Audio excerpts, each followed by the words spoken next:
Neat పరీక్షల మీద supreme court సంచలనాత్మకమైనటువంటి తీర్పే ఇచ్చింది. ఏంటది అంటే 155 మంది విద్యార్థులకి మాత్రమే పేపర్ లీక్ అయింది. 24 లక్షల మంది పరీక్షలు రాశారు. ఈ పేపర్ లీక్ అయినటువంటి దానికి సంబంధించి బీహార్ హజారీబాగ్ అక్కడ మాత్రమే జరిగింది.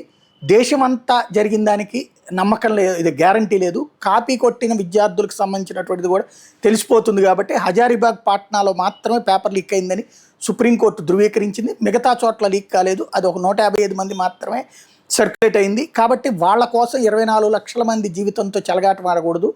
కానీ ఎవరైతే తప్పు చేశారో వాళ్ళని కఠినంగా శిక్షించాలి. అలాగే కాపీ కొట్టిన విద్యార్థుల మీద కూడా చర్యలు తీసుకోవాలని ఆదేశిస్తూ నీట్ పరీక్షను మాత్రం రద్దు చేయాల్సిన అవసరం లేదు.